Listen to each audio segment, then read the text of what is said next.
اعوذ باللہ من الشیطان الرجیم بسم اللہ الرحمن الرحیم۔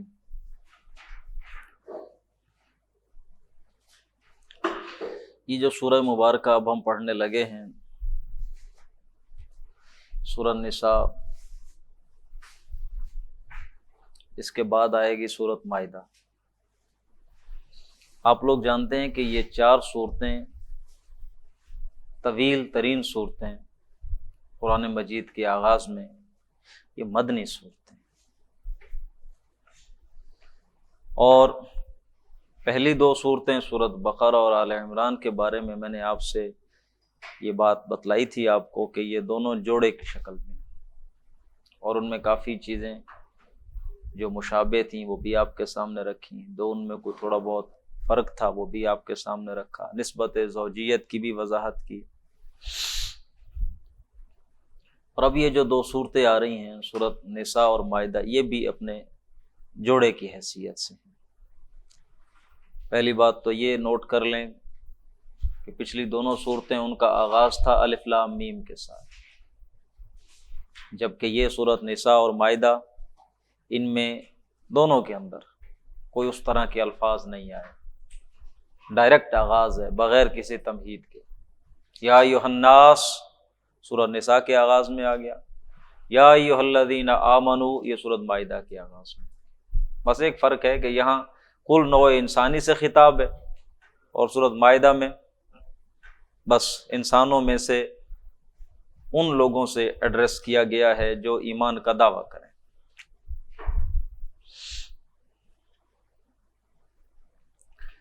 سورۃ نساء کے اندر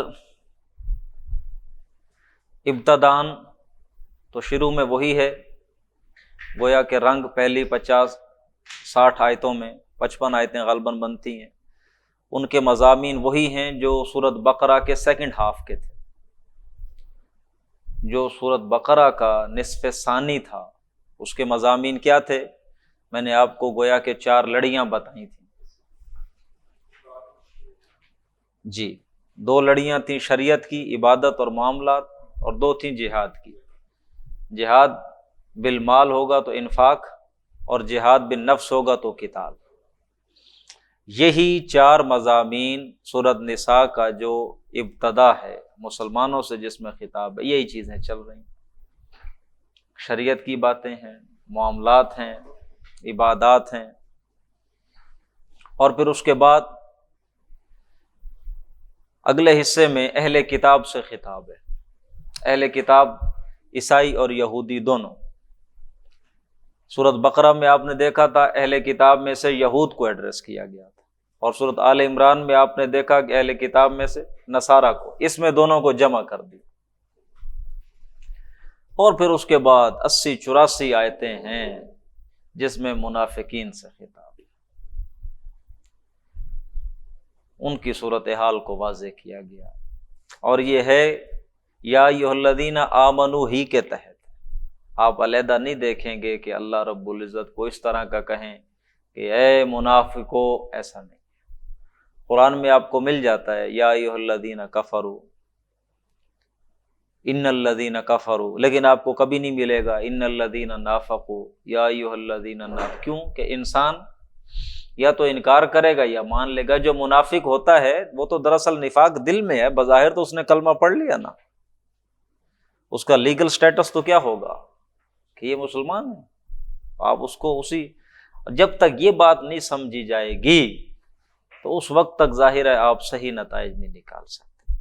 یا ایھا الذین آمنوا کے تحت جتنی بھی چیزیں آئیں، اگر آپ سمجھیں کہ یہ بس مسلمانوں ہی سے، تو پھر تو بڑی بڑی آپ بھیانک غلطیاں کریں گے، جیسے سورۃ توبہ میں آ گئی، بڑی واضح مثال ہے۔ یا ایھا الذین آمنوا ما لکم، اے ایمان والو تمہیں کیا ہو گیا ہے، اذا قیل لکم انفروا فی سبیل اللہ، جب تمہیں کہا جاتا ہے نکلو اللہ کی راہ میں، ثاقلتم الی الارض، تمہارے پاؤں زمین میں دھنسے چلے جاتے ہیں، کیا ہو گیا تمہیں؟ اللہ کہتا ہے نکلو اللہ کی راہ میں، رسول تمہیں حکم دے رہا ہے، اور تم زمین سے بس چمٹے جا رہے ہو، زمین کے اندر ہی دھنسے جا رہے ہو۔ اب کسی مومن کی یہ شان ہو سکتی ہے کہ اللہ کا رسول کہے نکلو اور وہ پیچھے زمین کے اندر دھنسا جائے اور اس کے پاؤں زمین نہ چھوڑیں اور وہ جناب چمٹ کے بیٹھے؟ مومن تو ایسے نہیں کرے گا۔ وہ تو بلکہ شہادت ہے مطلوب مقصود مومن۔ لیکن اس آیت کا آغاز کیا ہے؟ یا ایھا الذین آمنوا ما لکم، یہ تمہیں ہو کیا گیا؟ یہ سورہ صف میں آتا ہے جو آپ سارے جانتے ہیں، یا ایھا الذین آمنوا لم تقولون ما لا تفعلون، اے ایمان والو تم کیوں کہتے ہو وہ باتیں جو کرتے نہیں؟ بھلا کسی مومن کی یہ شان ہے کہ کہے کچھ اور کرے؟ ہاں، ایسا نہیں ہو سکتا۔ تو اس چیز کو سمجھ، سورۃ نساء کے اندر بہت تفصیل کے ساتھ خطاب ہے منافقین سے۔ بس آغاز کرتے ہیں۔ اب ہم نے کوشش کرنا ہے کہ اپنی رفتار کو سپیڈ اپ کر دیں زیادہ۔ جی ہاں، زمانہ نزول یہی ہے۔ آپ اس میں یہ غالباً یہی بن رہا ہے کہ اس کا ایگزیکٹ کیا بنے گی۔ یہ صورت نازل ہوئی، اس کے بعد پھر صورت ہے صورت احزاب، پھر اس کے بعد ہے صورت نور، پھر اس کے بعد ہے صورت مائدہ۔ اب مائدہ ہے اس کے بعد ہی آگے اکٹھی صورت نساء کے بعد مائدہ، لیکن نہیں، زمانہ نزول کے اعتبار سے اس کے بعد اتری ہے صورت یہ احزاب، پھر اس کے بعد نور آئی ہے، پھر اس کے بعد صورت مائدہ، کیونکہ اس میں جو ابتدائی احکام دیے جائیں گے معاشرتی حوالے سے، سیکس ڈسپلن کے حوالے سے، کہ یہ اگر معاشرتی برائیاں، یہ گویا کہ ابتدا ہی ہے زمانہ نزول اس کا، کوئی آگے نہیں گیا ابھی۔ اس کو آپ یوں کہہ لیں کہ صورت آل عمران کا 3 ہجری زمانہ نزول تھا، تو اس کے بعد کا ایگزیکٹ ابھی میرے ذہن میں نہیں ہے، میں آپ کو دیکھ کے پھر بتاؤں گا کہ اس کا زمانہ نزول ہے کون سا سال۔ لیکن اس کے جو مضامین ہیں وہ گویا کہ ابتدائی درجے کے ہیں۔ اس میں کہی گئی کتنی باتیں بعد میں منسوخ ہو گئی، ناسخ آ گئے۔ جو میرے ذہن میں آ رہا ہے صورت احزاب، وہ اس حوالے سے کہ جو اس میں باتیں کی گئی ہیں معاشرتی اعتبار سے۔ یہاں بات یہ بھی بتلا دوں کہ اس کے جو مضامین ہیں، اس میں دراصل آپ جانتے ہیں کہ تمدن کی بنیاد ہوتی ہے معاشرہ، اور معاشرے کی بنیاد ہوتا ہے ایک خاندان، ایک گھرانہ۔ تو ایک خاندان، ایک گھرانے کے حوالے سے جو مسائل تھے، یعنی خاندان میاں بیوی کے آپس میں رشتہ ازدواج میں منسلک ہو جانے سے، بندھ جانے سے خاندان وجود میں آ جاتا ہے۔ تو اس خاندان سے متعلق تفصیلی معاملات اللہ نے ذکر کیے کہاں؟ سورۃ بقرہ میں، آپ نے پڑھ لی، تفصیل سے ہم نے دیکھا۔ لیکن یہاں اس صورت میں معاشرے کے اندر جو طبقات پسے ہوئے ہوتے ہیں، کمزور ہوتے ہیں، یتیم ہیں، مساکین ہیں، یا ویسے عورتیں ہیں، ان کے حقوق کی طرف توجہ دلائی گئی کہ ان کے ساتھ معاملہ کس طرح کرنا ہے، معاشرے کے کمزور اور پسے ہوئے طبقے کا کس طرح دھیان رکھنا ہے۔ اس صورت کے آغاز میں ہی آپ دیکھیں گے بڑی جامع آیات آئیں، اس آسپیکٹ کو ہائی لائٹ کیا گیا ہے معاشرے کے۔ اور پھر اس کے ساتھ ساتھ آگے بڑھیں گے تو وراثت کا قانون آ گیا ہے، معجزانہ طور پر 4 آیتوں میں اللہ نے ایسا جامع قانون دے دیا کہ 4 بڑے بڑے والیوم لکھ گئے ہیں وراثت کا جو اسلامی قانون ہے اس پر، لیکن 4 آیتوں میں اللہ رب العزت نے گویا کہ سمندر ہے جو کوزے میں بند کر دیا۔ اور پھر اس کے آگے ایک معاشرتی برائی ہے جو میں ابھی ذکر کر رہا تھا کہ معاشرے میں مکے میں جب مسلمان تھے تو اس وقت تک تو ان کا کوئی نہیں تھا نا ایسا نظام، یہاں جب مدینہ میں آ گئے اللہ نے ایک حیثیت دے دی، تو اب ایک ایک کر کے برائیوں کو ایڈریس کیا جا رہا ہے کہ تم نے اس کو اس طرح لے کے چلنا، اپنے معاشرے میں اس چیز کو اس طرح سے کنٹرول کرنا، تاکہ اب یہ جو تمہارا معاشرہ ہے وہ صحیح بنیادوں پہ استوار ہو۔ تو بس اس کا آغاز کرتے ہیں، چیزیں جیسے آتی جائیں گی انشاءاللہ وضاحت کرتا جاؤں گا۔ اعوذ باللہ من الشیطان الرجیم، بسم اللہ الرحمن الرحیم۔ یا ایھا الناس، اے لوگو، اتقوا ربکم، تقوی اختیار کرو اپنے رب کا، الذی خلقکم من نفس واحدہ، جس نے تمہیں پیدا کیا ایک جان سے، وخلق منہا زوجہا، اور اسی سے پھر اس کا جوڑا بنا لیا، وبث منہما رجالا کثیرا، اور یہاں یہ دیکھ لیں کہ یہ جو ذکر آیا ہے کہ اسی نے تمہیں پیدا کیا ایک جان سے، من نفس، یہاں آدم کا ذکر نہیں ہے، ایک جان سے اللہ نے پیدا کیا، اور پھر اسی جان سے اس کا جوڑا بنا دیا۔ مطلب سپیشیز ایک ہیں، اسی میں ایک جوڑا بن گیا، جیسے جان تو ایک ہی ہے، نو تو ایک ہی ہے بکرا، اسی میں جوڑا اس کو کیا ہوگی؟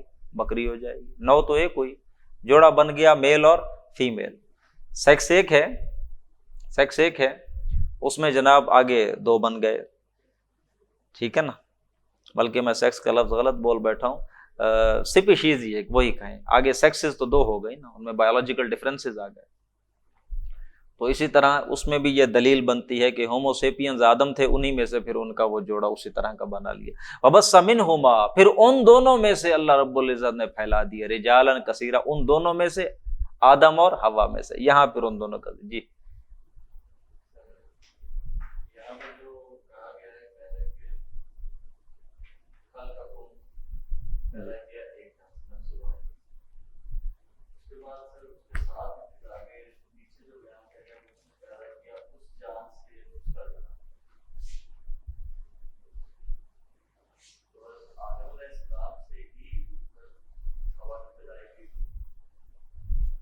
یہ میں وہی تو آپ کو بتانا چاہ رہا ہوں کہ یہ ہے نظریہ اسپیشل کریشن کا، کہ آدم علیہ السلام کو بنایا اور اسی سے پھر ان کی پسلی سے گویا کہ ہوا کو پیدا کر لیا.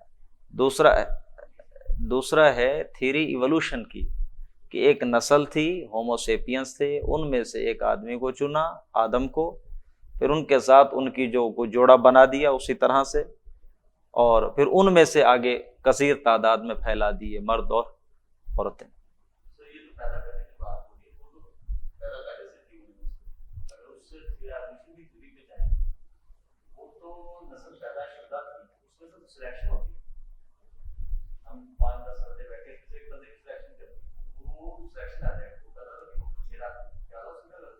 ٹھیک ہے، آپ ذرا غور کیجئے، میں یہی بتانے لگا ہوں کہ الذی خلقکم من نفس واحدہ، اللہ نے تمہیں پیدا کیا ایک جان سے.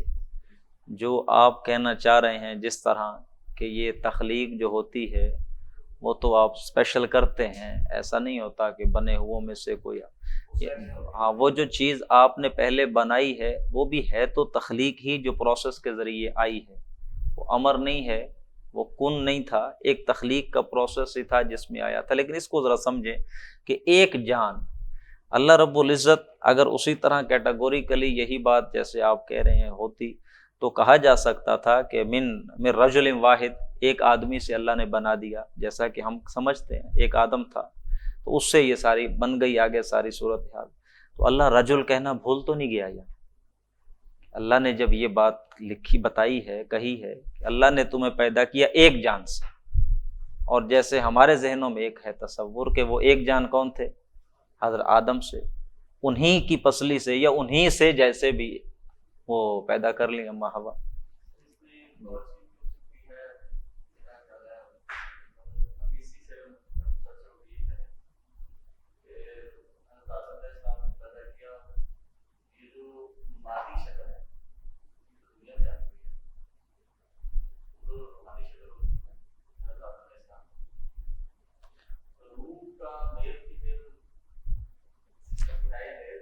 نہیں، وہ جب آپ اس میں چلے جائیں گے آپ تو تخلیق سے ہی نکل گئے نا. تخلیق تو ہے ہی ایک مادی پروسیس کا نام، ادھر چلے گئے تو پھر تخلیق سے ہی نکل گئے، وہ تو ہے ہی نہیں ابھی ذکر. وہ جب عہد الست لیا اس وقت تو تخلیق ہے ہی نہیں.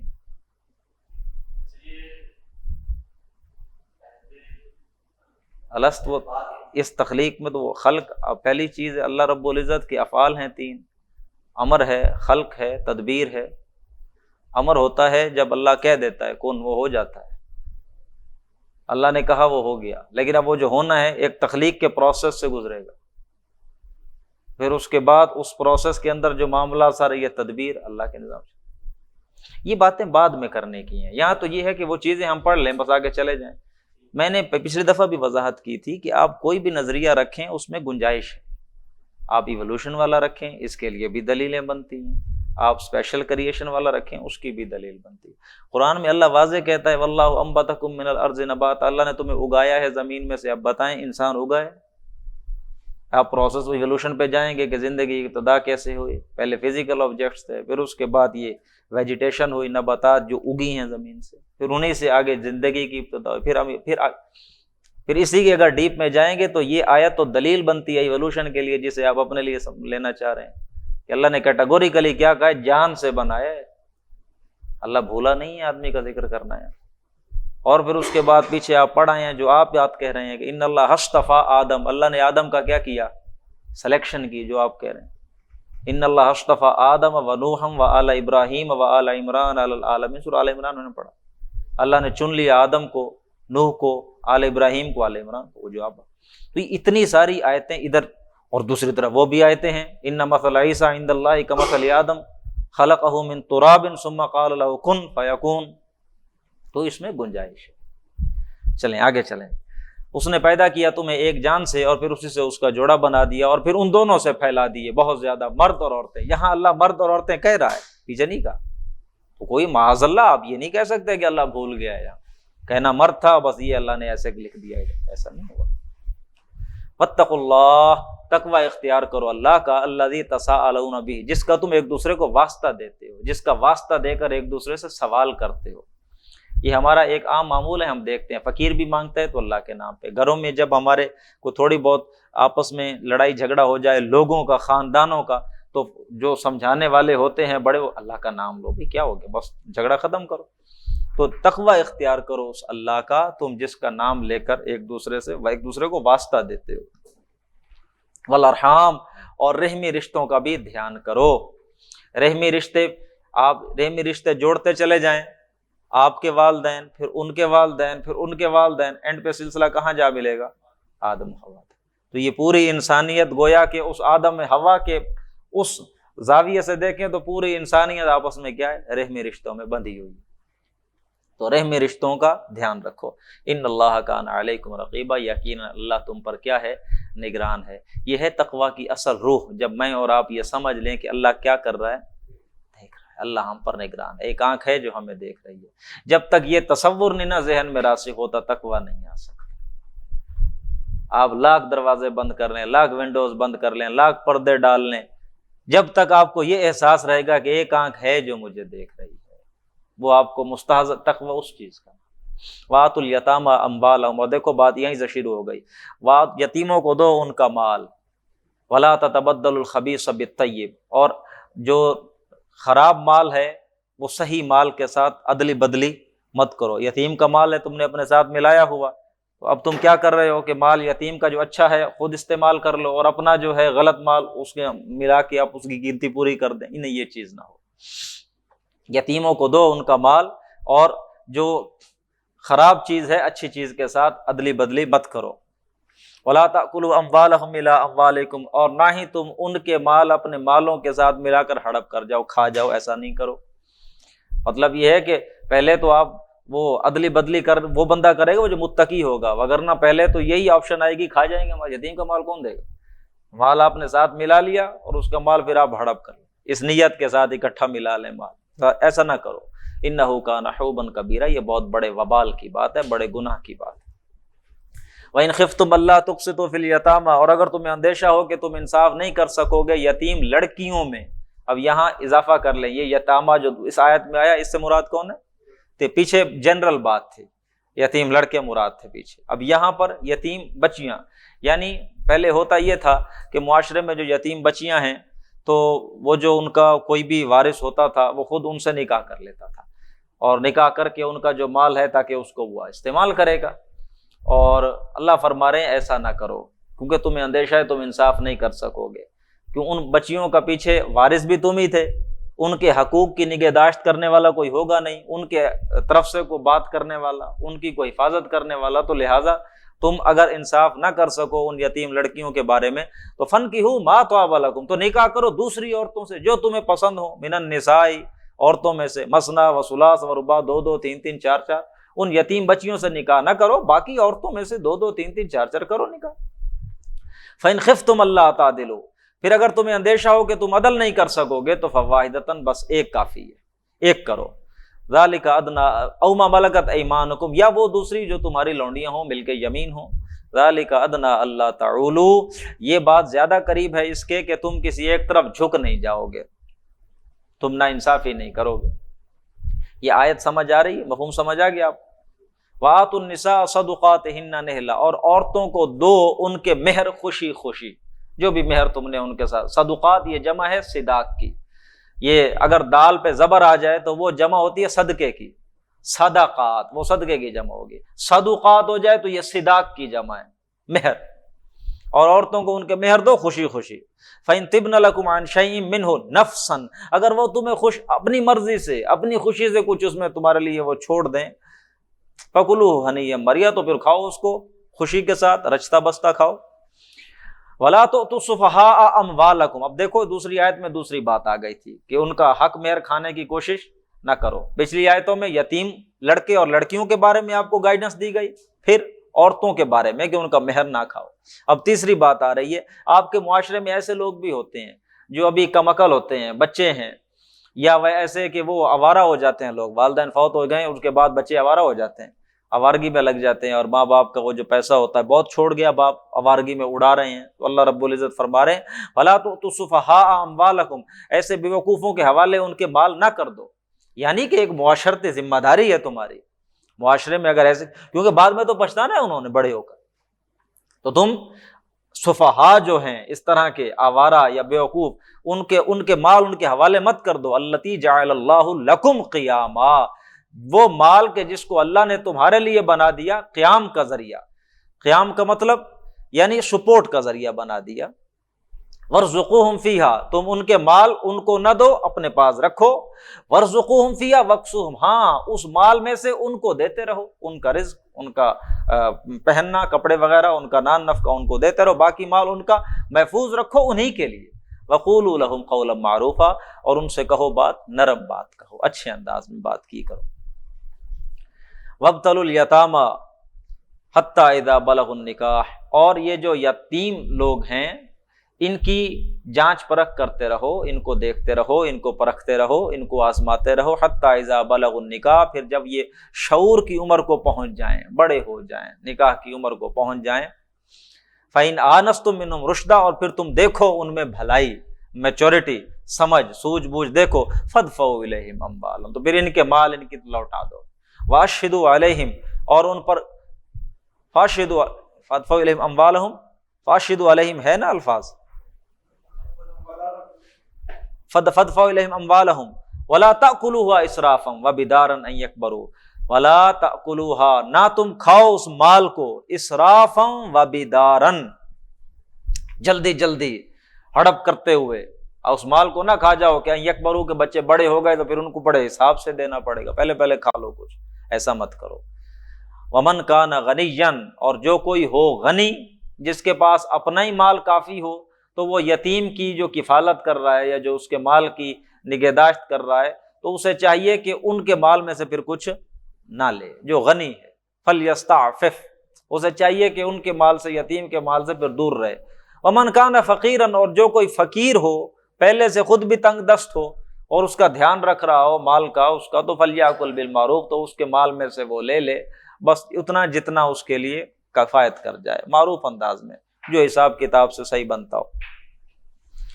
فَإِذَا دَفَعْتُمْ إِلَيْهِمْ أَمْوَالَهُمْ، پھر جب تم ان کے مال ان کو لوٹاؤ تو فَأَشْهِدُوا عَلَيْهِمْ، اس پہ گواہ بنا لو، وَكَفَى بِاللَّهِ حَسِيبًا، اور کافی ہے اللہ حساب لینے کے اعتبار سے۔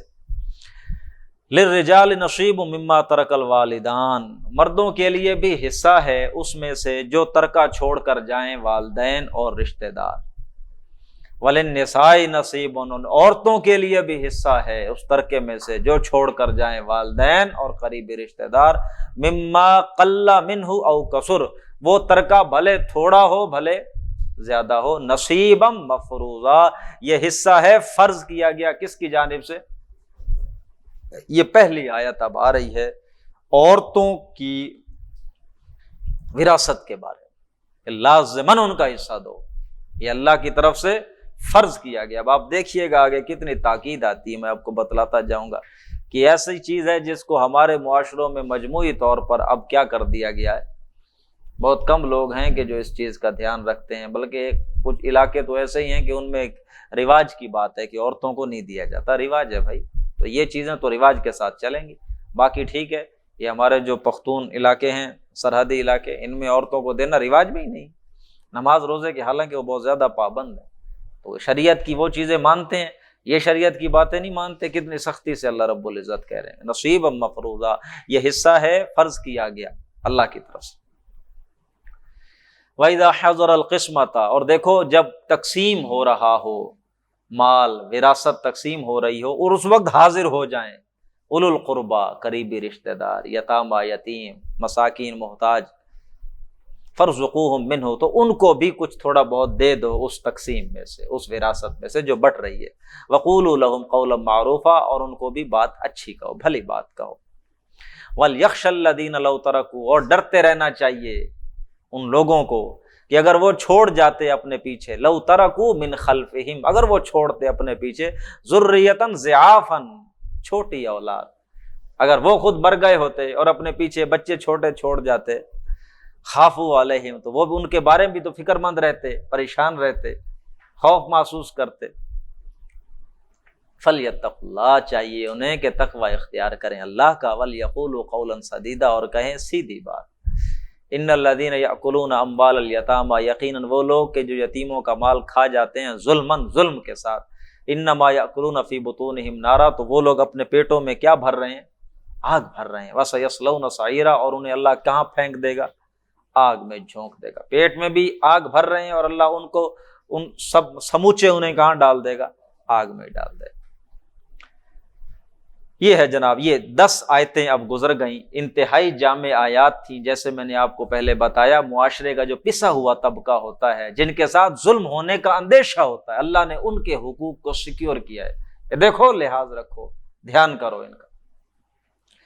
اب یہ دوسرا رکوع ہے، 4 آیتیں آ رہی ہیں، لیکن یہ اعجاز ہے قرآن مجید کا کہ ان 4 آیتوں میں پورا وراثت کا قانون اللہ نے دے دیا نہایت اختصار کے ساتھ۔ یوصیکم اللہ فی اولادکم، یہ رکوع نازل ہو جانے کے بعد سورۃ بقرہ میں بیان کیا گیا وہ جو تھا وراثت کا حکم، وہ کیا ہو گیا؟ منسوخ ہو گیا، یہ رکوع ناسخ بن گیا۔ اللہ تمہیں وصیت کرتا ہے اولاد، دیکھو جب بھی کوئی انسان فوت ہوتا ہے اس کی وراثت ڈاؤن ورڈ بھی چلتی ہے، اپ ورڈ بھی چلتی ہے، یہ بات ابھی ذہن میں رکھیں۔ ایک شخص فوت ہوا تو وہ جو ترکہ چھوڑ رہا ہے ڈاؤن ورڈ اس کی اولاد میں جائے گا، اپ ورڈ اس کے والدین میں جائے گا، والدین کی طرف بھی جائے گا اور نیچے بھی آئے گا جو جو زندہ ہوں گے۔ یہ آپ پڑھ لیں، یوصیکم اللہ، اللہ وصیت کرتا ہے تم کو، فی اولادکم تمہاری اولاد کے بارے میں، للذکر مثل حظ الانثیین، لڑکے کے لیے حصہ ہے 2 لڑکیوں کے مثل، لڑکے کے لیے حصہ ہے 2 لڑکیوں کے مثل، فَإِن كُنَّ نِسَاءً فَوْقَ اثْنَتَيْنِ پھر اگر ہوں عورتیں 2 یا 2 سے زیادہ، بیٹیاں ہی بیٹیاں ہیں، 2 بیٹیاں ہیں، 2 سے زیادہ بیٹیاں ہیں، ٹھیک ہے جناب، فَلَهُنَّ ثُلُثَا مَا تَرَكَ تو پھر ان کے لیے 2/3 ہے جو ترکہ باپ چھوڑ کر جائے گا، جو ترکہ باپ چھوڑ کر گیا، بیٹیاں ہی بیٹیاں ہیں تو اس کی کل وراثت کا 2/3 ان کو ملے گا، بیٹیوں کو۔ وَإِن كَانَتْ وَاحِدَةً اور اگر وہ ہے ایک ہی بیٹی ہے، فَلَهَا النِّصْفُ اس کو کتنا مل جائے گا؟ نصف مل جائے گا، آدھا اس کو مل جائے گا۔ وَلِأَبَوَيْهِ لِكُلِّ وَاحِدٍ مِّنْهُمَا السُّدُسُ اور اگر اس کے والدین، اوپر والی 2 باتیں اولاد کے ضمن میں تھیں، اب نیچے والدین، وَلِأَبَوَيْهِ اور ماں باپ کے لیے، لِكُلِّ وَاحِدٍ مِّنْهُمَا ان دونوں میں سے ہر ایک کے لیے، سدس چھٹا حصہ ہے، مما ترکا جو بھی وہ ترکہ چھوڑے کوئی شخص، ان کان لہ ولد اگر اس کی اولاد بھی ہو، فوت ہونے والا شخص ترکہ چھوڑ گیا، اس کی اولاد بھی ہے تو اس کے ماں باپ کے لیے کتنا بن جائے گا؟ دونوں کے لیے چھٹا حصہ، 1/6 تو یہ مطلب 1/3 بن جائے گا، 3 حصے کریں گے تو 1/3 یہ ماں باپ کا بن جائے گا، دونوں کا چھٹا حصہ ملا نا، 1/3 ہو گیا۔ فَإِن لَّمْ يَكُن لَّهُ وَلَدٌ اور اگر اس کی اولاد نہ ہو تو وَوَرِثَهُ أَبَوَاهُ تو والدین اس کے وارث ہوں گے، فَلِأُمِّهِ الثُّلُثُ اور اس کی ماں کے لیے کتنا حصہ ہوگا؟ 1/3، تیسرا حصہ اس کی ماں کا ہو جائے گا، 2 کا وارث باپ ہوگا، اور بالکل اسی طرح جیسے آپ جانتے ہیں مرد کے لیے 2، عورت کے لیے 1، فَلِأُمِّهِ الثُّلُثُ ماں کے لیے تیسرا حصہ، فَإِن كَانَ لَهُ إِخْوَةٌ اور اگر ہوں اس کے بہن بھائی تو فَلِأُمِّهِ السُّدُسُ تو اس کی ماں کا کون سا حصہ ہوگا؟ چھٹا، مِن بَعْدِ وَصِيَّةٍ يُوصِي بِهَا بعد اس وصیت کے کہ جو وہ کر جائے گا، او دین یا جو قرض ہوگا، اگر کوئی وصیت کر گیا ہے تو وصیت پوری کرنے کے بعد جو رقم بچے گی، جو ترکہ بچے گا، اس پر یہ اس کو اس تقسیم کے مطابق، اس اصول کے مطابق آپ بانٹ دیں گے، یا اگر اس کے اوپر کوئی قرض ہے تو وہ قرض ادا کرنے کے بعد جو ترکہ بچے گا وہ اس فارمیٹ پہ، اس اصول کے مطابق تقسیم ہوگا۔ یعنی جب بھی آپ یہ وراثت تقسیم کرنے لگیں تو اس میں سب سے پہلے وصیت پوری کریں گے اگر وہ مرنے والا کر کے گیا ہے، دوسرے نمبر پہ اس کے اوپر جو قرض وغیرہ ہے وہ دیا جائے گا، پھر ترکے کی تقسیم شروع ہوگی۔ اور آپ یہ جانتے ہیں کہ وصیت کی جا سکتی ہے اپنے مال کے بارے میں، لیکن کتنی؟ 1/3۔ آپ کا جتنا مال ہے آپ اس میں 1/3 کے بارے میں وصیت کر سکتے ہیں کہ یہ جو میری جائیداد ہے اس کا اتنا حصہ 1/3 یہ فلاں کو دے دیا جائے۔ اور اس میں بھی یاد رکھیں جو آپ کے وارثین ہیں، وارثین کے بارے میں وصیت نہیں کی جا سکتی۔ آپ یہ نہیں کہہ سکتے کہ میرے بڑے بیٹے کو یہ دے دینا، ایسا نہیں ہے۔ یہ وارثین کا تو اللہ نے قانون دے دیا وراثت کا، ان کو تو یوں اس طرح ملے گا۔ وارثین کے بارے میں کہا، اس کے علاوہ آپ کہہ دے سکتے ہیں کسی دوست کو ہبہ کرنا ہے، کسی جناب وہ کوئی جناب والا چیریٹی میں دینا ہے، کسی مسجد کو اللہ کے نام پہ کسی کو دینا ہے، تو وہ بلکہ دوستوں کے بارے میں بھی آگے آ جائے گا، کو اپنی زندگی میں ہی انہیں دے دو، بعد میں ان کا قانون میں تو نہیں آئے گا۔ آپ وصیت کر سکتے ہیں، چلیں جی ان کو دے دیجئے گا 1/3 اپنا۔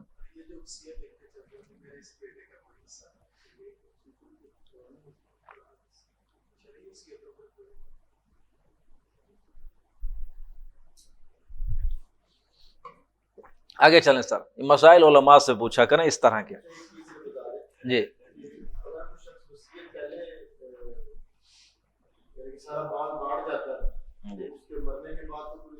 وہ بچہ ہی کچھ سب کچھ دے گا۔ ہاں یہ وہ پہلے جو کرتا ہے تو وہ قانون کے مطابق ہی کر رہا ہے، غلط نہیں کر رہا، زیادتی وہ نہیں کر رہا۔ آباؤکم و ابناؤکم، تمہارے باپ یا تمہارے بیٹے، لا تدرون ایہم اقرب لکم نفعا، تمہیں نہیں پتا تمہارے لیے زیادہ مفید کون ہے، تمہارے باپ یا تمہارے بیٹے۔ ایہم اقرب لکم نفعا، تمہارے لیے نفع کے اعتبار سے زیادہ قریب کون ہے، زیادہ بہتر کون ہے، تم نہیں جانتے۔ فریضۃ من اللہ، یہ فرض کیا گیا ہے تمہارے اوپر اللہ کی طرف سے، تمہاری عقل میں بات آئے نہ آئے، یہ قانون فرض کر دیا گیا اللہ کی طرف سے۔ ان اللہ کان علیما حکیما، اللہ نے جو فرض کیا ہے بڑے علم اور حکمت کے ساتھ کیا ہے، وہ بڑا علیم ہے، بڑا حکیم ہے۔ وَلَكُمْ نِصْفُ مَا تَرَكَ أَزْوَاجُكُمْ، اور جو ترکہ تمہاری بیویاں چھوڑ جائیں اس میں سے تمہارے لیے نصف ہے، إِن لَمْ يَكُن لَّهُنَّ وَلَدٌ، اگر ان کی کوئی اولاد، إِن لَمْ يَكُن لَّهُنَّ وَلَدٌ، اگر ان کی کوئی اولاد نہ ہو تو، بیوی تمہاری فوت ہو گئی، جو ترکہ وہ چھوڑ کے جا رہی ہے، تمہارا اس کے لیے اس میں آدھا حصہ ہے۔ وَلَكُمْ نِصْفُ مَا تَرَكَ، آدھا حصہ ہوگا تمہارے لیے۔ فَإِن كَانَ لَهُنَّ وَلَدٌ، اگر اس کی اولاد بھی ہو عورت کی، تمہاری بیوی کی، تو فَلَكُمُ الرُّبُعُ مِمَّا تَرَكَ، تمہارے لیے چوتھائی حصہ ہے جو وہ چھوڑ کر جائے گی۔ من بعد وصیت یوصین بها، بعد اس وصیت کے پورا کرنے کے جو وہ کر کے جائیں گی، او دین، یا جو قرض وغیرہ ہوگا وہ ادا کرنے کے بعد۔ وَلَهُنَّ الرُّبُعُ مِمَّا تَرَكْتُمْ إِن لَّمْ يَكُن لَّكُمْ وَلَدٌ، ہاں تم فوت ہو جاؤ تو جو ترکہ تم چھوڑ کر جاؤ گے، اگر تمہاری اولاد نہ ہو تو تمہاری بیویوں کو چوتھائی حصہ ملے گا۔ فَإِن كَانَ لَكُمْ وَلَدٌ، اگر تمہاری اولاد بھی ہو تو فَلَهُنَّ الثُّمُنُ مِمَّا تَرَكْتُمْ، پھر ان تمہاری بیویوں کے لیے 8واں حصہ ہوگا۔ من بعد وصیت توصون بها او دین، بعد اس وصیت کو پورا کرنے کے جو تم کر جاؤ گے یا جو تمہارا قرض وغیرہ ہوگا اسے ادا کرنے کے بعد۔ وَإِن كَانَ رَجُلٌ، اگر ایسا بندہ ہو، یورث، جس کی وراثت بانٹی جا رہی ہو، کلالتن، کلالہ، او امرأۃ، یا عورت، عورت یا مرد جن کی وراثت بانٹی جا رہی ہے وہ کیا ہیں؟ کلالہ۔ کلالہ کا ہم یہاں ترجمہ اپنی زبانوں میں تو کرتے ہیں اوتر، کیا کرتے ہیں؟ اوتر۔ اوتر سمجھتے ہیں آپ؟ جن کا ماں باپ بھی نہیں، جن کی اولاد بھی نہیں، اوپر بھی وراثت نہیں جا سکتی، نیچے بھی وراثت نہیں جا سکتی، ہاں اس کے بہن بھائی ہیں، ٹھیک ہے جناب، کوئی اس کا نہ ماں باپ نہ اس کی اولاد، ایسا شخص یا ایسی عورت جس کی وراثت بانٹی جائے، وَلَهُ أَخٌ أَوْ أُخْتٌ، اس کے بہن بھائی ہیں، تو فَلِكُلِّ وَاحِدٍ مِّنْهُمَا السُّدُسُ، تو ان میں سے ہر ایک کے لیے کتنا حصہ ہوگا؟ 6واں حصہ۔ فَإِن كَانُوا أَكْثَرَ مِن ذَلِكَ، اگر وہ اس سے زیادہ ہوں، ایک بہن ایک بھائی سے زیادہ، فَهُمْ شُرَكَاءُ فِي الثُّلُثِ، تو وہ سارے شریک ہو جائیں گے تہائی حصے میں۔ من بعد وصیت یوصی بها، بعد اس وصیت کے کہ جو کی جائے گی اس کو پورا کرنے کے بعد، او دین، یا قرض ادا کرنے کے بعد، غیر مضار، تو یہ ضرر پہنچانے کی نیت نہیں ہونی چاہیے۔ وصیت من اللہ، یہ تاکید تمہیں کر رہا ہے کون؟ اللہ واللہ علیم حلیم، اللہ بڑا علم والا ہے اور اللہ بڑا حلم والا ہے، علیم اور حلیم۔ تلک حدود اللہ، یہ ہے اللہ کی حدود۔ ومن یطع اللہ ورسولہ، جو شخص اطاعت کرے گا اللہ اور اس کے رسول کی، یدخلہ جنات تجری من تحتہا الانہار، وہ اسے داخل کرے گا باغات میں جن کے دامن میں نہریں بہتی ہوں گی، خالدین فیہا، ہمیشہ اس میں رہیں گے، وذالک الفوز العظیم، اور یہ بہت بڑی کامیابی۔ ومن یعص اللہ ورسولہ، جو شخص نافرمانی کرے گا اللہ اور اس کے رسول کی، ویتعدی حدودہ، اور اس کی حدود سے تجاوز کرے گا، یدخلہ نارا خالدین فیہا، وہ اسے آگ میں ڈالے گا، خالدین فیہا، وہ ہمیشہ اس میں رہے گا، ولہ عذاب مہین، اور اس کے لیے ہوگا رسوا کرنے والا عذاب۔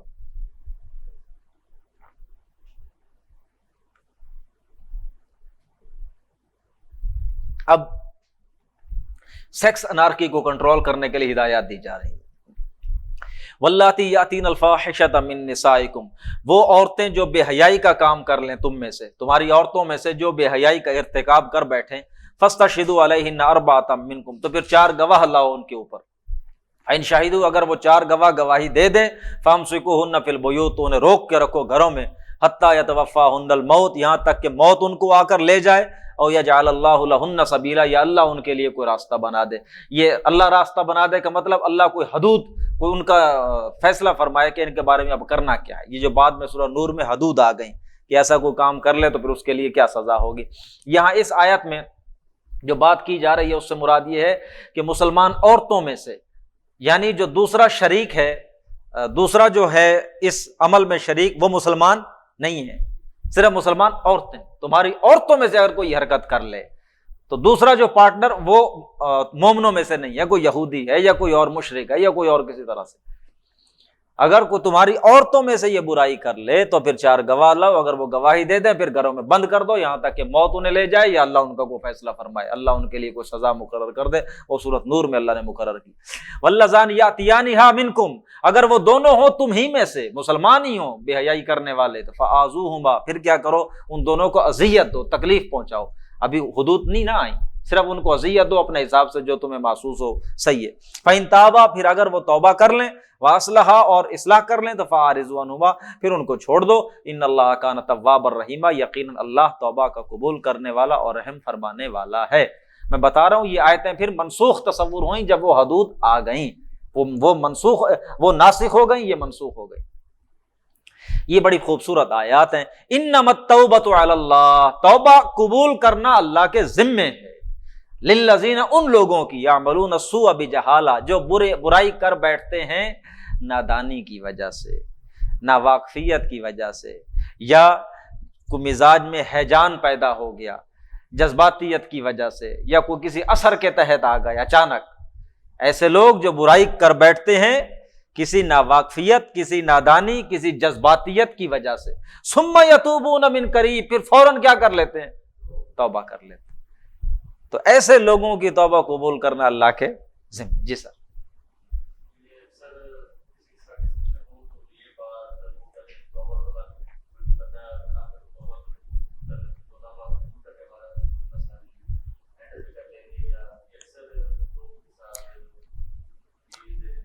ہاں، ایسا جو ایٹیچیوڈ ہوتا ہے نا کہ بعد میں توبہ کر لیں گے، جیسے ابھی ڈاکٹر صاحب کہہ رہے تھے کہ یوسف علیہ السلام کے بھائیوں نے کہا اسے ڈال دو کنویں میں، اور پھر بعد میں وَتَكُونُوا مِن بَعْدِهِ قَوْمًا صَالِحِينَ، نیک لوگ بن جانا۔ موقع نہیں آتا، یوسف کے بھائیوں کو تو مل گیا تھا موقع اللہ نے، لیکن ایسا کہنے والوں کو موقع نہیں ملتے۔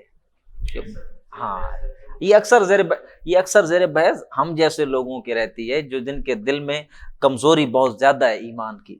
میں وہی کہنا چاہ رہا ہوں کہ یہ قبرستان بھرے پڑے ہیں ایسے لوگوں سے جنہوں نے کل ٹھیک ہونا تھا، جنہوں نے کل چیزیں اپنی بہتر کرنی تھی، کل توبہ کر لیں گے، اچھا بس مطلب یہ ہے کہ یہ کر لیں بس پھر ٹھیک ہے، پھر کل کبھی نہیں آتی وہ کل۔ تو یہ چیزیں نارمل ہیں ہمارے معاشرے میں۔ تبدیلی وہ ہے، توبہ وہ ہے جو ابھی آج اسی وقت، کل کس نے، اگلا لمحے کا کوئی پتہ نہیں بھائی، ہاں جی، تو بعد میں توبہ کرنے کا کیا تصور۔ فَأُولَٰئِکَ یتوب اللہ علیہم، یہ وہ لوگ ہیں کہ اللہ ان کی توبہ قبول کرے گا۔ وَكَانَ اللَّهُ عَلِيمًا حَكِيمًا، اور اللہ بہت علیم ہے اور حکیم ہے۔ وَلَيْسَتِ التَّوْبَةُ لِلَّذِينَ يَعْمَلُونَ السَّيِّئَاتِ، اور کوئی توبہ نہیں ہے ان لوگوں کی کہ جو بس برائیاں کرتے رہتے ہیں ساری زندگی، یہ جو بات آپ کہہ رہے ہیں بعد میں توبہ کر لیں گے۔ حَتَّىٰ إِذَا حَضَرَ أَحَدَهُمُ الْمَوْتُ، پھر جب موت آ جاتی ہے تو قال، کہتا ہے انی تُبْتُ الآن، اب میں توبہ کر رہا ہوں جناب۔ ایسا نہیں ہے، ایسوں کی کوئی توبہ نہیں۔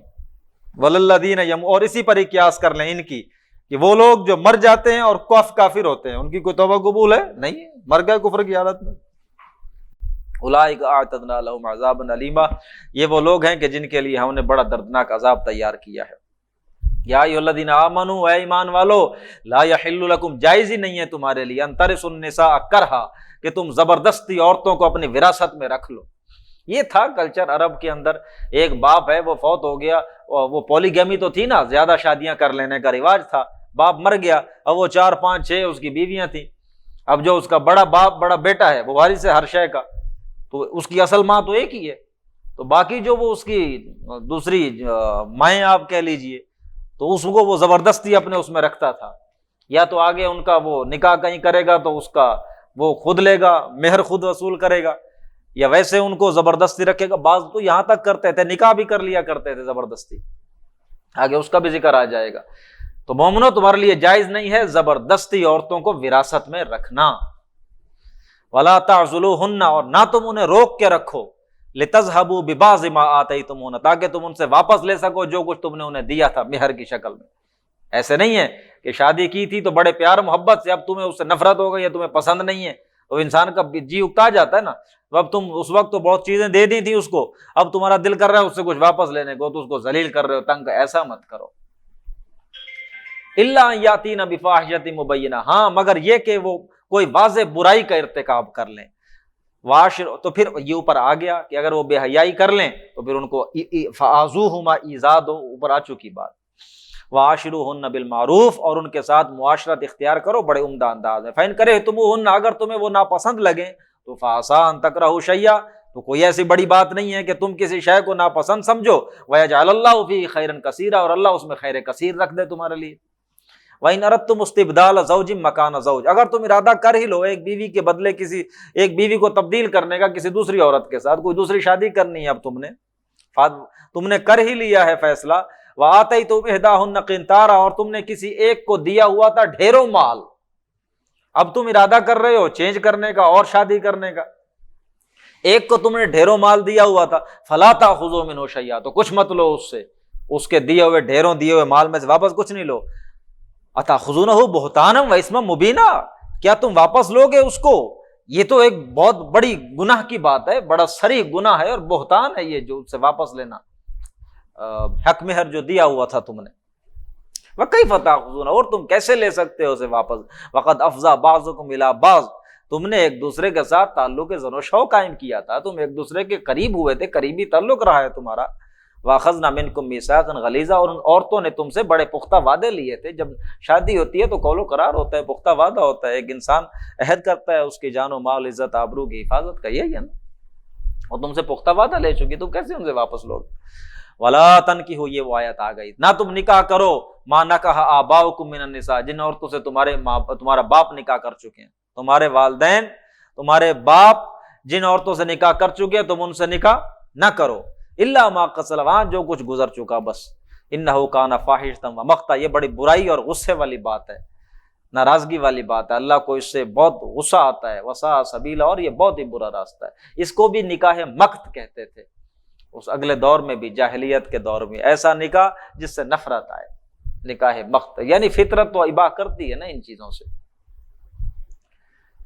حرمت، اب یہ اگلے رکوع میں جو ابدی حرام رشتے ہیں ان کا ذکر آ رہا ہے، ہمیشہ ہمیشہ کے لیے جو حرام، جن سے نکاح نہیں ہو سکتا، ابدی حرام رشتے، یہ ان کا ذکر ہے۔ حرمت علیکم امہاتکم، حرام کر دی گئی ہیں تم پر تمہاری مائیں، و بناتکم، تمہاری بیٹیاں، و خواتکم، تمہاری بہنیں، و اماتکم، تمہاری پھپھیاں، و خالاتکم، تمہاری خالائیں، و بنات الاخی، تمہارے بھائی کی بیٹیاں بھتیجیاں، و بنات الاختی، بہن کی بیٹیاں بھانجیاں، و امہاتکم اللاتی ارضعنکم، وہ تمہاری مائیں جنہوں نے تمہیں دودھ پلایا ہو، و اخواتکم من الرضاعۃ، اور تمہاری رضائی بہنیں، یعنی جن ماؤں کا تم نے دودھ پیا ان کی بیٹیاں تمہاری رضائی بہنیں، و امہات نسائکم، اور تمہاری بیویوں کی مائیں یعنی تمہارے ساس خوش دامنیں، وربائبکم اللاتی فی حجورکم من نسائکم اللاتی دخلتم بہن، اور وہ ربیبہ بھی حرام ہے تم پر جن کی ماؤں کے ساتھ تم قربت قائم کر چکے ہو۔ ربیب کہتے ہیں، ربیب اور ربیبہ اس اولاد کو کہتے ہیں، مثال کے طور پہ ایک عورت کو پیچھے سے طلاق ہو گئی، لیکن اب اس کا بچہ ہے، اس کی بیٹی ہے پچھلے شوہر سے، اب تم اس سے شادی کر رہے ہو تو وہ ساتھ اپنی بیٹی بھی لا رہی ہے۔ اب اگر جس سے تم نے شادی کی وہ اپنی بیٹی بھی ساتھ لائی، اس عورت کے ساتھ اگر تم نے جنسی تعلق قائم کر لیے تو اس کی بیٹی جو اس کے پچھلے شوہر سے تھی وہ حرام ہو گئی، عبدی حرام، ربیبہ اسے کہیں گے۔ وَرَبَائِبُكُمُ اللَّاتِي فِي حُجُورِكُمْ، وہ عورت جو، وہ بچی جو تمہارے گھر میں پرورش پائے، ان عورتوں میں سے اللَّاتِي دَخَلْتُمْ بِهِنَّ، جن کے ساتھ تم نے دخول کر لیا، جنسی تعلق قائم کر لیا، پھر اب ان کی وہ بیٹی جو دوسرے شوہر سے تھی وہ کیا ہو گئی؟ عبدی حرام۔ فَإِن لَمْ تَكُونُوا دَخَلْتُمْ بِهِنَّ، ہاں اگر تم نے صحبت نہیں کی ان کے ساتھ تو فَلَا جُنَاحَ عَلَيْكُمْ، یعنی اس عورت سے صحبت نہیں کی، طلاق دے دی، تو پھر بعد میں اس کی اس بیٹی سے آپ شادی کر سکتے ہیں۔ وَحَلَائِلُ أَبْنَائِكُمْ، اور تمہارے بیٹوں کی بیویاں، حلائل أَبْنَائِكُمْ، بہو جسے ہم کہتے ہیں، اور تمہارے بہویں بھی حرام ہیں۔ اب بیٹے کون سے؟ الذین من اصلابکم، وہ جو تمہارے صلبی بیٹے ہیں، اصلی بیٹے۔ منہ بولے بیٹوں کی بات شریعت میں، منہ بولے بیٹوں کی کوئی حیثیت نہیں ہے، اصلی بیٹوں کی جو بیوی ہے۔ وَأَن تَجْمَعُوا بَيْنَ الْأُخْتَيْنِ، اور یہ بھی حرام ہے کہ تم اکٹھا رکھو دو بہنوں کو، إِلَّا مَا قَدْ سَلَفَ، ہاں کہ جو گزر چکا۔ وَأَن تَجْمَعُوا بَيْنَ الْأُخْتَيْنِ، اور یہ کہ تم جمع کرو دو بہنوں کو، إِلَّا مَا قَدْ سَلَفَ، ہاں جو کہ جو پہلے گزر چکا وہ تو گزر چکا۔ ان اللہ کان غفور رحیم، یقینا اللہ ہے بخشنے والا رحم کرنے والا۔ یہ وہ رشتے ہیں جو ہمیشہ کیا ہیں؟ حرام۔ دو اور رشتے ہیں جو اللہ کے رسول نے حرام کیے ہیں ہمیشہ ہمیشہ کے لیے، ان کے ساتھ اضافے کے طور پر، جیسے دو بہنیں اکٹھے نہیں کر سکتے آپ، اسی طرح اللہ کے رسول نے فرمایا آپ خالہ اور بھانجی اکٹھی نہیں کر سکتے، خالہ حرام، اور جو اس خالہ کی بھانجی ہوگی اسے آپ عقد میں نہیں لا سکتے۔ اسی طرح چاچی اور بھتیجی، اسی طرح بھتیجی اور چاچی اکٹھی آپ عقد میں نہیں رکھ سکتے کہ چاچی اور دوسری اس کی بھتیجی۔ ہاں جی، پھپھی ہے، پھپھی، اور یہ جو میں خالہ کہہ رہا ہوں یہ مامی والی خالہ کہہ رہا ہوں، ماسی والی خالہ نہیں کہہ رہا۔ یہ خالہ ہم بول لیتے ہیں لفظ کامن ٹرم میں کہ آپ اچھا میں سمجھا دیتا ہوں کہ یہ قرآن والے سمجھ آ گئے۔ ہاں جی، اللہ کے رسول نے جو دو حرام کیے ہیں، جیسے آپ دو بہنیں اکٹھی نہیں رکھ سکتے، اسی طرح اللہ کے رسول نے فرمایا آپ مامی اور بھانجی اکٹھی نہیں رکھ سکتے۔ یعنی وہ جو مامی اور بھانجی، ایک بھانجی لگتی ہے دوسری اس کی مامی لگتی ہے، آپ کی وہ دونوں بھی نہیں، ایسے نہیں کریں گے، ٹھیک ہے؟ آپ نے جس عورت سے شادی کی ہے اب اس کی بھانجی سے آپ شادی نہیں کریں گے، وہ بھانجی اور مامی اکٹھی آپ کے عقد میں نہیں۔ سمجھ آ رہی بات؟ اسی طرح چاچی اور بھتیجی، کہ آپ نے کسی عورت سے شادی کی ہے، ٹھیک ہے جناب، وہ کسی کی چاچی لگتی ہے، اس لڑکی سے آپ شادی، چاچی اور بھتیجی، مامی اور بھانجی، یہ آپ اکٹھی نہیں کریں۔ قرآن میں آیا ہے پھپھی اور ماسی، پھپھی اور ماسی، ماسی ماں جیسی، ماسی اس لیے کہتے ہیں نا، تو وہ جو تمہاری والدہ کی بہن ہو وہ حرام ہے، ٹھیک ہے نا؟ سمجھ آ گئی بات جی۔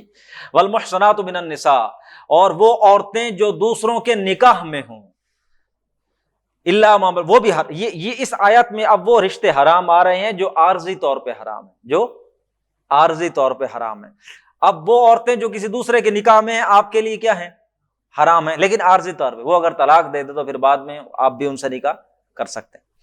والمحصنات من النساء الا ما ملکت ایمانکم، ہاں وہ جو تمہاری لونڈیاں ہوں، ملک یمین ہو، کتاب اللہ علیکم، یہ فرض کیا گیا تمہارے اوپر اللہ کی طرف سے۔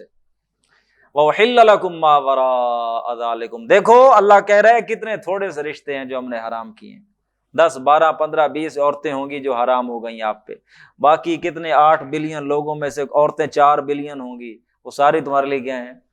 حلال ہے۔ ساری حلال اس طرح سے ہیں، کچھ ایسی بھی ہیں جو دوسروں کے نکاح میں ہیں، وہ حلال نہیں ہے، وہ عارضی طور پہ حرام ہے، وہ جب ان کے عقد سے کہیں آزاد ہوں تو پھر آپ کر سکتے۔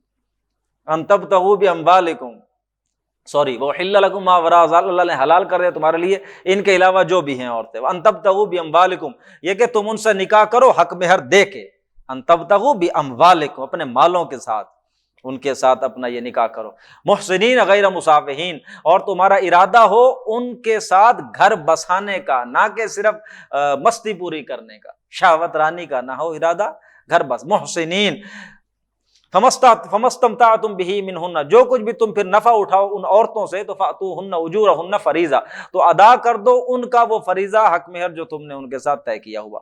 ولا جناح علیکم فیما تراضیتم بہ من بعد الفریضہ، اور تم پر کوئی گناہ نہیں، کوئی حرج نہیں بعد اس کے کہ جو تم آپس میں ایک دوسرے کی رضامندگی کے ساتھ کوئی کم کر لو، ٹھیک ہے جناب، کوئی کمی بیشی ہو جائے۔ ان اللہ کان علیما حکیما، یقینا اللہ علیم ہے، حکیم ہے۔ ومن لم یستطع منکم طولا، اور جو کوئی تم میں سے طاقت نہیں رکھتا، طولا مقدرت ہی نہیں ہے اس کے پاس، ان ینکح المحصنات المؤمنات، کہ وہ نکاح کرے آزاد مومن عورت سے۔ پیچھے محصنات کا لفظ آیا تو میں نے کہا دوسرے کی بیویاں، والمحصنات من النساء جب کا لفظ آیا تو میں نے ترجمہ یہ کیا کہ جو دوسروں کی بیویاں ہوں۔ یہاں محصنات کا لفظ آیا تو میں کہہ رہا ہوں آزاد مومن عورتیں۔ سمجھیں، حسن کا مطلب ہوتا ہے قلعہ۔ حسن کسے کہتے ہیں؟ قلعہ۔ حسن المسلم مسلمان کا قلعہ، دعاؤں کی کتاب کا نام ہے حسن المسلم۔ تو محصنات وہ عورتیں جو قلعے کے اندر ہوں، وہ عورتیں جو پچھلی آیت میں جو قلعے کا لفظ آیا تھا وہ شوہر کا قلعہ تھا، اب یہاں جو قلعے کا ذکر آ رہا ہے وہ باپ کا قلعہ ہے، وہ جو باپ کے گھر میں عورت موجود ہے، آزاد شریف زادیاں۔ اگر کوئی مومن مرد طاقت نہیں رکھتا ان آزاد شریف عورتوں سے شادی کرنے کی، فَمِمَّا مَلَكَتْ أَيْمَانُكُم مِّن فَتَيَاتِكُمُ الْمُؤْمِنَاتِ، تو پھر جو وہ فَمِمَّا مَلَكَتْ أَيْمَانُكُم، تو پھر وہ کرے لونڈیوں سے، مِّن فَتَيَاتِكُمُ الْمُؤْمِنَاتِ، مومن لونڈیوں میں سے شادیاں وہ کر لے۔ واللہ اعلم بایمانکم، اور وہ مومن ہیں یا نہیں اللہ جانتا ہے ان کے ایمان کو۔ اب یہاں سمجھ لیں کہ وہ غلام اگر آزاد مومن عورت سے تو شادی کر نہیں سکتا، وہ کس سے کرے گا؟ لونڈی سے۔ لونڈی آگے کسی کی ملکیت ہے، زید کی لونڈی ہے، زید اس سے تو وہ سیکشول ریلیشن رکھ سکتا ہے، وہ تو اس کی لونڈی ہے۔ تو اب یہ آدمی اس لونڈی سے شادی کرنا چاہتا ہے تو آگے حکم آ جاتا ہے بعضکم من بعض، بعض تمہارا بعض میں سے ہے، فنکحوہن باذن اہلہن، تم ان سے نکاح کرو ان کے مالکوں سے اجازت لے کر، تاکہ وہ پھر آئندہ اس سے وہ تعلق نہیں رکھے گا۔ فنکحوہن باذن اہلہن، تم نکاح کرو ان کے مالکوں کی اجازت لے کر۔ اس کی سب سے بڑی مثال بھی حضرت سمیہ، حضرت عمار ابن یاسر کی والدہ، ان کے والد حضرت یاسر تھے، یہ حضرت سمیہ غلام تھی ابو جہل کے چچا کی، وہ کوئی شریف آدمی ہوگا، تو حضرت عمار یمن سے آئے تھے، ان سے اجازت لے کے ان کی لونڈی سے شادی کر لی، انہی سے پھر حضرت عمار پیدا ہوئے۔ وہ ان کے چچا فوت ہو گئے تو پھر وہ ابو جہل کے قبضے میں آ گئیں، ظاہر ہے ان کا وہ پھر جو انہوں نے ظلم ڈھائے ہیں اس خاندان پہ وہ آپ کے سامنے۔ ان سے نکاح کرو ان کے ان کے مالکوں کی مرضی کے ساتھ، وآتوہن اجورہن بالمعروف، اور ان کو بھی ان کے حق مہر دے دو اچھے انداز میں۔ ظاہر ہے بہت تھوڑا ہی ہوگا، لونڈی سے جو آپ کر رہے ہیں اس طرح تو نہیں ہوگا، آزاد ہو۔ محصنات غیر مصافحات، یہاں پر بھی آپ کی ارادہ کیا ہونا چاہیے؟ اس کے ساتھ گھر بسانے کا، اس کو اپنے قلعے میں لانے کا۔ غیر مصافحات صرف مستی نکالنے کا نہ ہو پروگرام، ولا متخذات اخدان، نہ ہی چوری چھپے ان سے یاری دوستیاں لگانے کا ارادہ ہو، کھل کر سریعام بتا کر پوچھ کر یہ معاملہ کیا جائے کہ جی میں شادی، چھپ چھپ کے دوستیاں لگانا یہ کوئی سیکرٹ نہیں ہونی چاہیے۔ فَإِذَا أُحْصِنَّ، پھر جب وہ تمہارے قلعے کے اندر آ جائیں، فَإِنْ أَتَيْنَ بِفَاحِشَةٍ، پھر اگر وہ لونڈیاں کوئی برائی کا کام کر لیں تو فَعَلَيْهِنَّ نِصْفُ مَا عَلَى الْمُحْصَنَاتِ مِنَ الْعَذَابِ، تو ان کو آدھا عذاب دو اس سے کہ جو آزاد مومن عورتوں کے بے حیائی کرنے پر انہیں دیا جائے گا۔ ابھی سزا چونکہ مقرر نہیں ہوئی تو جو بھی تم نے سزا طے کی ہوئی ہے اس کا آدھا کر دینا۔ کیوں کہ ظاہر ہے وہ ایک آزاد عورت کا برائی کرنا کہ جو باپ کی شیلٹر میں ہو، پروٹیکشن میں، وہ اور حساب ہو جائے گا۔ ذالک لمن خشی العنت منکم، اور یہ شادی لونڈیوں سے کرنے کی اجازت بھی اس شخص کو دی جا رہی ہے کہ جس کو اندیشہ ہے کہ وہ فتنے میں پڑ جائے گا۔ وان تصبروا، ظاہر ہے لونڈیوں کا کوئی کردار اتنا اچھا نہیں ہوتا تھا، ان سے شادی نہ کرو، بہت مجبوری نہ ہو تو۔ وان تصبروا، اور یہ کہ تم صبر ہی کر لو تو خیر لکم، یہ بہتر ہے تمہارے لیے۔ واللہ غفور رحیم، اللہ بخشنے والا رحم کرنے والا۔